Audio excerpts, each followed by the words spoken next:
j'espère que vous allez bien. Je vous retrouve aujourd'hui pour une nouvelle vidéo où je vais vous conseiller des livres pile poil de saison. L'automne arrive, du coup je me suis dit, et si je montrais des livres pour l'automne? Dans la sélection, il y a des livres que j'ai lus et d'autres que je n'ai pas lus mais que j'ai bien envie de lire justement cet automne. Donc je vous dirai bien quand je l'ai lu, quand j'ai pas lu. Dans ce que j'ai lu, bien sûr, je ne vais vous parler que de livres que j'ai aimés. Sinon, ça marche pas. Mais voilà, dedans on va retrouver des livres avec des thèmes un petit peu Dark Academia, des livres qui sont pile poil dans, enfin genre il y a le mot automne, là vous allez tout de suite trouver normalement, mais il y a le mot automne dans le titre. Il y a des livres avec des sorcières, des vampires, des fantômes, etc. Il y a un livre qui fait peur. Bref, que des livres qui, pour moi, ça sonne l'automne. C'est parti. Du coup, bon, j'avoue, hein, vraiment pas compliqué. On commence direct, on commence bien. Un automne pour te pardonner de Morgane Moncomble. C'est le premier livre des saisons, de la quadrologie des saisons de cette autrice, Morgane Moncomble. Je le rappelle, si jamais vous ne le savez pas, c'est un petit peu la queen de la romance en France. Je sais que quand je lis du Morgane Moncomble, je passais un très bon moment. Ici, on est sur une histoire où on suit Camélia et Lou, c'est ça, Camélia et Lou. Camélia, c'est une... elle n'est pas avocate, elle est avocate en devenir, voilà. Elle fait des études d'avocat et en fait, elle va se retrouver à être l'avocate d'un des garçons qui l'a un petit peu bully au lycée. Sauf que lui, c'est lui qui a choisi qu'elle soit son avocate. Il est accusé d'avoir assassiné Rory, qui était son meilleur ami, et même peut-être un petit peu plus que ça, et qui a un peu beaucoup démarré toute cette phase de bully envers Camélia, donc bully harcèlement. Le but de Camélia, plus que de faire son métier, ça va surtout être de faire pleurer Lou. C'est un peu une vengeance pour elle, tout ça. J'ai beaucoup aimé le plot twist. Pour moi, je l'avais à moitié vu venir. En fait, dès le début, je me suis dit, je pense que ceci, je pense que cela, mais je n'avais pas vu venir le truc exact. Il faut savoir que je ne suis pas férue de policiers, donc il y a un petit peu, c'est un peu sous fond d'enquête policière quand même, tout ça. Donc je ne suis pas habituée de ce genre et j'ai trouvé le truc, mais personnellement ça ne m'a pas dérangée.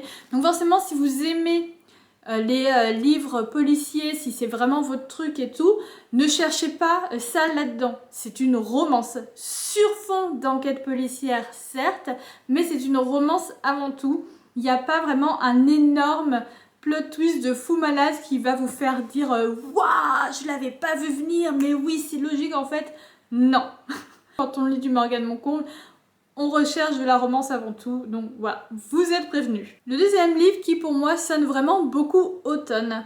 Je l'avais reçu l'année dernière dans l'une des box Illumicrate. C'était dans la box octobre en plus, si je dis pas de bêtises. Je ne l'ai pas encore lu, mais vraiment je pense que je vais le lire cette année. C'est After the Forest de Kel Woods. C'est très fortement inspiré de Hansel et Gretel. Donc là, on va suivre l'histoire de Hansel et Gretel 20 ans après les faits de Hansel et Gretel, donc le fameux conte de c'est les frères Grimm, je crois, où Hansel et Gretel sont prisonniers de la sorcière, ils mangent de la maison, gâteau, plein pain d'épices, etc., etc. Là, c'est 20 ans après. Hansel, lui, c'est un petit peu le maire du village, enfin le chef quoi du village, sauf que c'est un gars qui boit tout le temps, qui a des dettes si je me souviens bien, enfin bref, c'est la déchéance totale. Et elle, Gretel, elle a, quand elle s'est sauvée de la maison en pain d'épices de la grand-mère, là, de la sorcière, elle a pris avec elle le livre de recettes de cette sorcière et du coup depuis, elle fait un petit peu de la magie, ce genre de choses. Et forcément, ça parle dans la ville, tout ça, c'est en mode « Ah, c'est une sorcière, blablabla ». Bref, vous voyez un peu le truc. Et en fait, il y a à côté une forêt et il y a de la magie noire qui revient par les bois. Et il se pourrait que ce soit la magie de Greta, grâce au grimoire de la sorcière, etc., que la magie de Greta puisse sauver tout le monde. Vraiment, ça me donne trop envie, ça me hype trop. Je ne l'ai jamais vu. sur Instagram, TikTok, etc. J'ai peut-être vu une ou deux photos sans plus sur Instagram, mais sinon je ne l'ai jamais vu nulle part. Donc j'ai très hâte de le lire pour me faire mon avis dessus. Alors là, c'est un livre que j'ai en anglais, mais qui existe également en français. Je ne l'ai pas encore lu, mais je trouve que ça vibe très automne. C'est Gothicana de Runix. C'est une romantaisie entre un prof et une élève dans une université. Il y a des mystères et tout autour de l'université. Enfin vraiment, ça fait très mystérieux, très... c'est pas une Dark Academia, je pense pas, mais il y a un petit peu cette vibe-là, je trouve, qui tourne autour de ce livre quand j'ai vu des esthétiques, etc. Voilà, ça se passe dans une université, il y a du mystère et tout. Pour moi, ça sonne très automne. Je sais pas pour vous, mais pour moi, ça sonne très automne. Dites-moi si vous l'avez lu, si vous trouvez que ça fait automne. Le livre suivant, je l'ai lu, c'est Le livre perdu des sortilèges de Deborah Harkness. Je l'ai même lu 2 fois. Là, on est sur quelque chose de très... Alors, c'est une romantaisie entre une sorcière qui ne veut pas être une sorcière, hein, donc qui renie un petit peu tous ses pouvoirs, et un vampire très vieux et très... voilà quoi. Donc elle, c'est Diana Bishop et Matthew. Diana, du coup, c'est une sorcière qui a un petit peu renié ses origines de sorcière parce que depuis le décès de ses parents. Je sais plus si c'est parce que ses parents sont décédés, mais c'est depuis le décès de ses parents en tout cas qu'elle a renié tout ça, donc elle était encore très jeune. Et un jour, tout ça va lui ressauter un petit peu dessus. Elle va pas trop avoir le choix parce que elle va tomber, elle fait des études, enfin elle est professeure et tout, et elle est spécialisée dans l'alchimie. Elle va emprunter un livre à la bibliothèque de l'université où elle travaille en Angleterre, je crois que c'est à Oxford si je me souviens bien. Elle va emprunter un livre qui s'appelle L'Ashmole 782, c'est ça, elle a mémoire, L'Ashmole 782, et en fait elle va remarquer un truc très bizarre sur ce livre. Et une fois qu'elle l'aura rendu, le lendemain, d'un coup, beaucoup des créatures surnaturelles vont un petit peu rôder autour d'elle. Il faut savoir que dans ce monde, les vampires, les démons et les sorcières du coup existent. Ils ne peuvent pas trop se mélanger les uns aux autres. En tout cas, les relations entre eux sont interdites. C'est les mélanges, tout ça, parce que sinon c'est trop visible et les humains peuvent les découvrir. Et là, du coup, d'un coup, il va y avoir une énorme concentration de tout ça qui va rôder autour d'elle parce que ce livre, cet Ashmole 782, c'est le livre perdu des sortilèges, le titre du livre, clairement. Et dans tout ce monde-là qui lui rôde autour, il y a un vampire qui s'appelle Matthew. Et il va y avoir un petit truc. Ici, on a du coup, amour interdit. On a un petit peu... Alors, c'est pas de la proximité forcée non plus, mais voilà. Il y a beaucoup de choses. On est sur une plume. Alors, je ne l'ai pas lu en anglais, donc je ne sais pas ce qu'il vaut en anglais pour le coup. J'ai lu que la traduction. Et la traduction, franchement, elle est géniale. On est sur quelque chose de très poétique. Je ne sais pas comment vous le dire, c'est un peu lourd en vrai, mais c'est très poétique. Et Deborah Harkness, elle a fait énormément d'études de plein de sujets et tout. Donc ça, c'est une trilogie. Après, il y a d'autres tomes aussi qui existent sur d'autres personnages. J'ai lu que les 2 premiers tomes. Et il y a beaucoup de clins d'œil sur des faits historiques, enfin sur des vraies choses quoi, qui se sont passées notamment dans le tome 2. Donc voilà, on apprend des choses en plus et j'adore. Franchement, si vous recherchez quelque chose de très un peu à l'ancienne, du genre et encore c'est pas totalement, en fait il se classe pas, je trouve, celui-là il est pas comparable aux autres livres. J'ai beaucoup aimé. Si vous appréciez les romantaisies où c'est quand même un petit peu lourd le langage, mais c'est quand même très beau et tout, mais c'est vraiment romantaisie, hein. C'est vraiment axé sur la romance. Si vous aimez ça, foncez parce que c'est vraiment trop bien. Au cas où, il y a une série qui existe aussi. Le prochain livre, c'est If We Were Villains de M.L. Rio. Je ne l'ai jamais lu. Il paraît que ça fait très Dark Academia, donc je sais pas vraiment si c'est vrai ou pas, mais il paraît qu'il y a quand même vibe Dark Academia. Ici, on est sur une sorte d'enquête policière, en quelque sorte. En gros, c'est une troupe de théâtre Vous connaissez sûrement parce que tout le monde en parlait pendant un moment. Il y a peut-être un an et demi, tout le monde en parlait. Mais au cas où, voilà. C'est une troupe de théâtre qui, chaque personne incarnait un personnage normal. Et un jour, il y a une personne qui est assassinée. Enfin, qui décède, qui est assassinée. Et du coup, tout pointe du doigt une personne qui est envoyée en prison. Quand elle sort de prison, cette personne, c'est pas elle en fait. Et du coup, il y a... Je sais pas si une enquête va être rouverte, mais en tout cas, on va quand même suivre tout ça pour savoir qui l'a vraiment fait. Et ce qui est assez drôle, c'est que chaque personne, dans la vraie vie, est comme le rôle qu'elle incarne. Je suis pas du tout compréhensible. C'est nul, mon explication. C'est nul. C'est vraiment nul, mais vous avez compris. Un jour, j'apprendrai à vendre les livres quand même un peu mieux. C'est mieux quand même pour du contenu book en général. C'est quand même mieux. Bref, j'ai très envie de lire ce livre depuis longtemps, depuis même avant que je l'ai acheté. D'où le fait que je l'ai acheté dans cette belle édition parce que c'était la période où je n'achetais pas énormément de belles éditions quand même. Donc voilà, je vous dirais, n'hésitez pas à me dire vous aussi si vous l'avez lu, ce que vous en avez pensé. Mais je trouve qu'il sonne très vibe automne parce que il y a du mystère. Là du coup c'est pas du tout une fantasy pour le coup, c'est plus un thriller je pense. Je suis même pas sûre. Je suis nulle pour classer les livres aussi. Ça aussi il va falloir que j'apprenne à le faire. Mais oui, je trouve que ça sonne très automne parce que il y a du mystère. Le théâtre, je sais pas pourquoi pour moi le théâtre, surtout là parce que c'est un peu une ambiance sombre et tout, Shakespeare en plus surtout parce que ça parle de Shakespeare, il étudie Shakespeare, pour moi ça sonne très automne. Dites-moi si je suis bizarre. Le prochain livre je l'ai lu mais il y a tellement longtemps que je suis pas sûre de me souvenir de tout. C'est Salem the Lot, donc en français c'est juste Salem de Stephen King. Je l'avais lu en français quand j'étais au lycée pour une de mes épreuves de bac là, le TPE. Je crois que c'est ça, en groupe où je travaillais sur les vampires, vraiment trop cool. Et du coup j'avais lu Salem, et je l'avais aussi acheté en anglais parce que c'était anglais et français les thèmes de l'épreuve. Et vraiment j'ai mis beaucoup de temps à le lire parce que j'avais peur. Voilà, donc qu'est-ce qui sonne mieux automne, et du coup Halloween notamment, que ça fait peur. Vraiment. Donc si vous recherchez quelque chose qui peut potentiellement vous faire peur, lisez ce livre. Ça parle de vampires, du coup, forcément, puisque c'était le thème de mon TPE. Mais alors des vampires vraiment, mais alors vraiment pas gentils, mignons, beaux gosses, etc.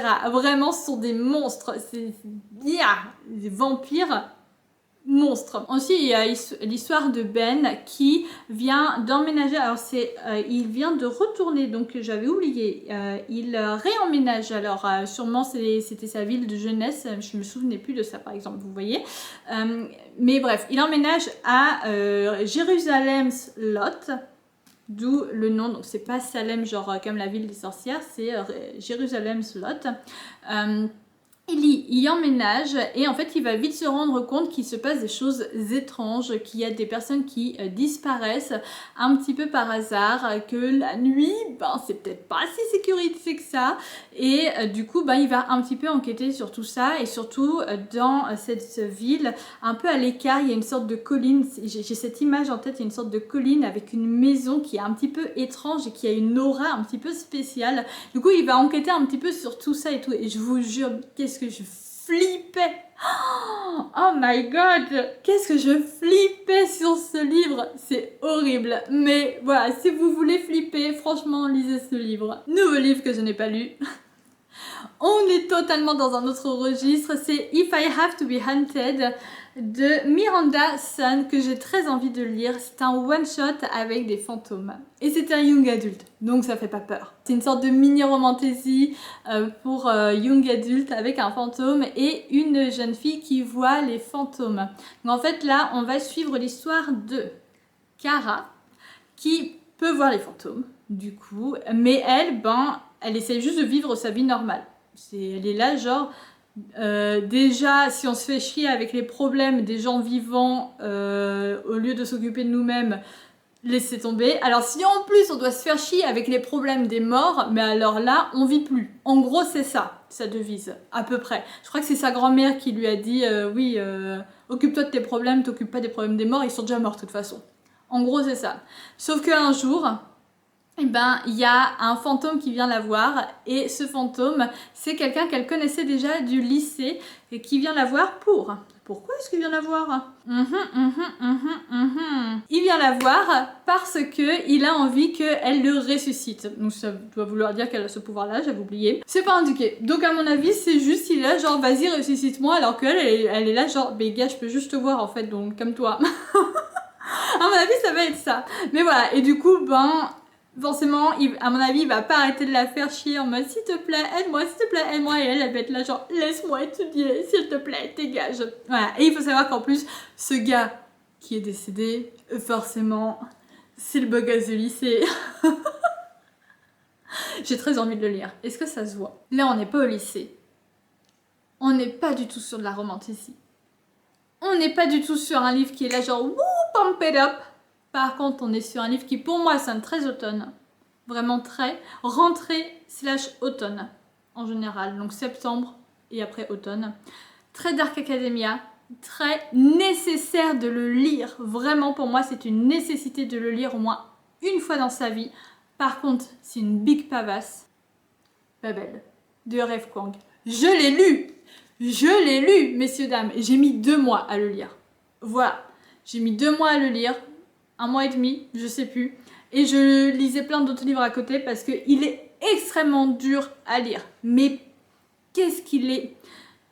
En fait, il est... l'intrigue est très lente, genre on met très longtemps avant de rentrer dans l'intrigue parce que l'intrigue... Enfin, il n'y a pas vraiment d'intrigue pendant une bonne partie du livre, c'est juste on suit la vie de quelqu'un, c'est tout. On suit la vie de quelqu'un, on suit la vie de Robin Swift. Et c'est tout. Robin Swift, c'est c'est une fantasy. Donc voilà, mais c'est très fortement inspiré de la vie réelle. C'est au XVIIe siècle, si je me souviens bien, 17e, 18e siècle. Ça se passe en Angleterre et c'est une énorme critique de plein de choses et notamment du colonialisme. Je galère beaucoup à dire ce mot en général. J'ai réussi du premier coup, je suis contente. On suit du coup ici l'histoire de Robin Swift qui est un jeune chinois de la région du Canton si je me souviens bien qui va vivre en Angleterre, qui va être emmené par un monsieur qui va devenir son professeur alors que c'est encore un tout jeune enfant, il a un truc genre entre 8 et 10 ans, il a appris à lire et à parler anglais depuis qu'il est tout jeune enfant et sa mère est décédée, toute sa famille est décédée. Je crois qu'il n'a pas connu son père, mais sinon toute sa famille est décédée.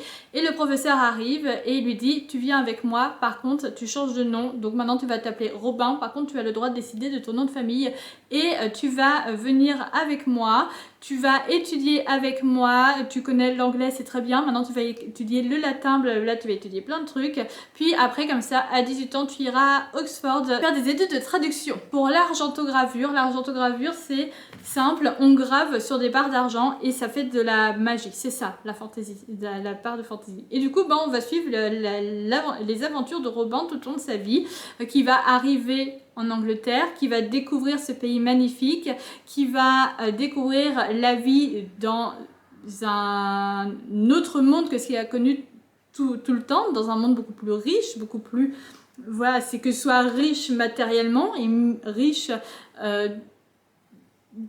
riche quoi, etc., qui va découvrir tout ça, qui va être heureux, etc., jusqu'au moment où il va se rendre compte qu'en fait, ce qui a l'air d'être beau, visuellement, finalement, quand tu y réfléchis bien, ce n'est pas si beau que ça. Ce livre, clairement, est hyper important parce qu'il fait réfléchir sur plein de choses, mais vraiment énormément de choses. Pour moi, il est nécessaire de lire au moins une fois dans sa vie ce livre parce que vraiment, il m'a mis une claque.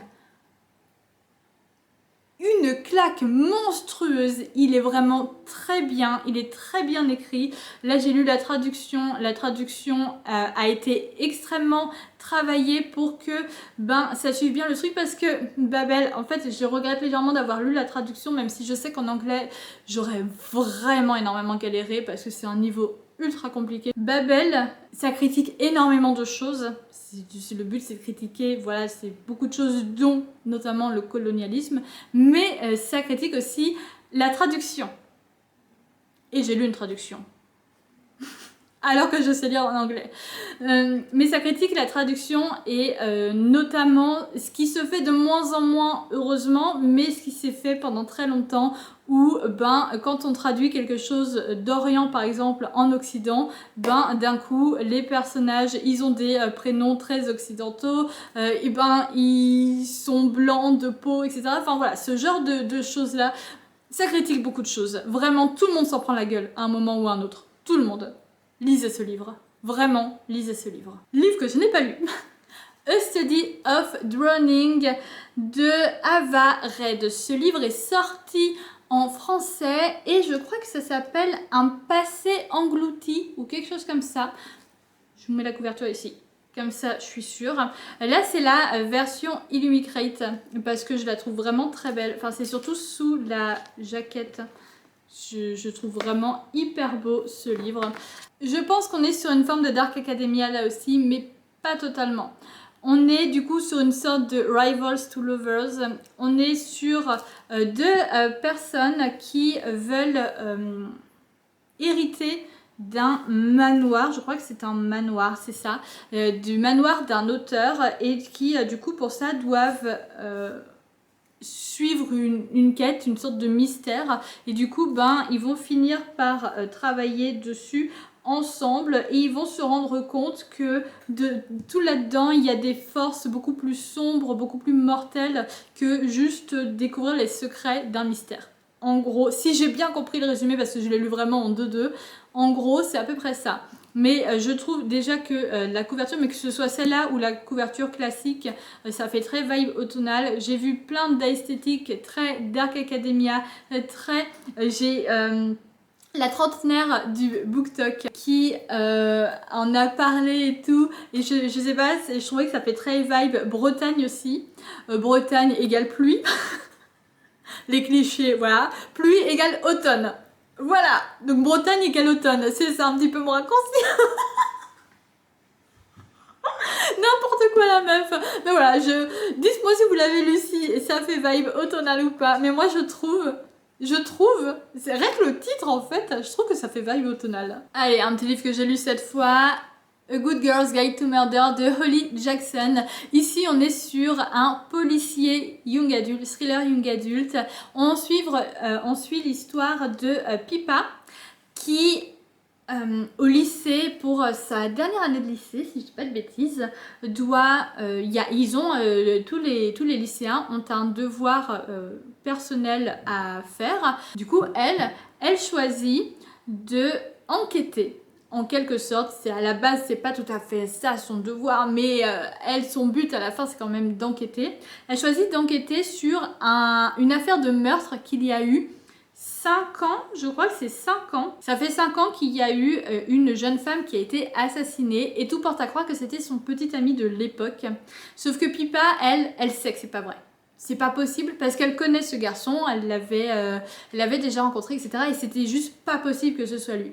Donc elle décide à son échelle d'adolescente, clairement, à son échelle de jeune femme de 17-18 ans, elle décide de rouvrir cette affaire pour essayer de découvrir la vérité. Parce que vraiment, depuis ce moment, tout le monde dit que c'est ce garçon, donc il a été envoyé en prison. Du coup, forcément, la police, l'affaire, elle a à peine commencé qu'ils étaient à genre, ok, c'est lui.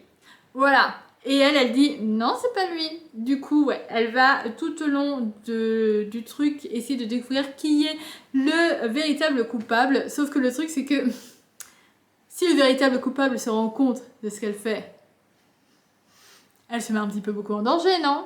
Il y a une petite romance aussi dans ce livre. Je trouve que du coup, encore une fois, on est dans du mystère, etc. Pour moi, l'automne, ça fait très mystère. Ce livre existe également en français, Meurtre mode d'emploi.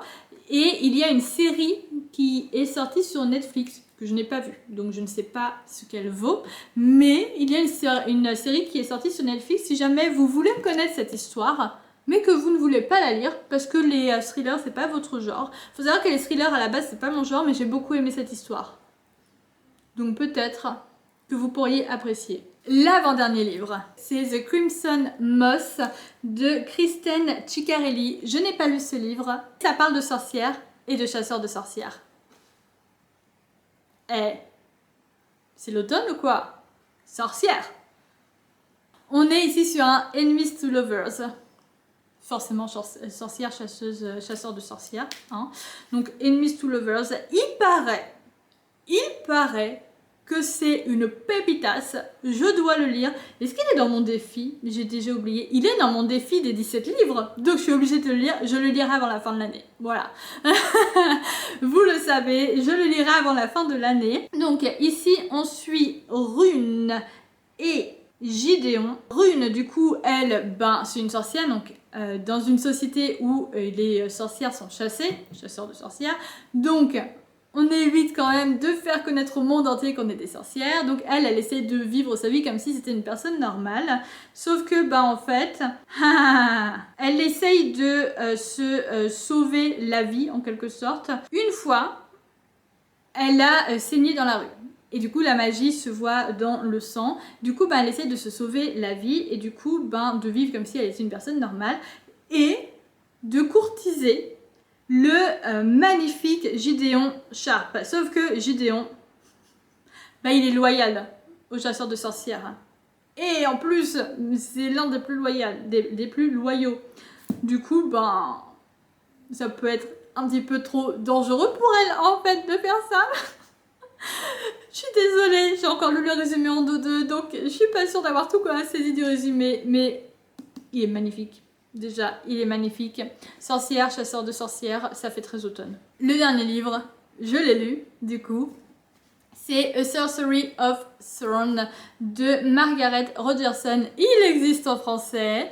Oui, à mon avis, vous le connaissez déjà, vous l'avez déjà lu. On est encore sur du young adulte. Ici, on suit l'histoire de Elizabeth et de Nathaniel. Elizabeth, elle est bibliothécaire, donc c'est un monde où les livres ne sont pas des livres normaux, ce sont des créatures vivantes en quelque sorte qui enferment de la magie. Du coup, plus la magie qu'ils enferment, plus les livres sont dangereux, ils peuvent se transformer en monstres, etc.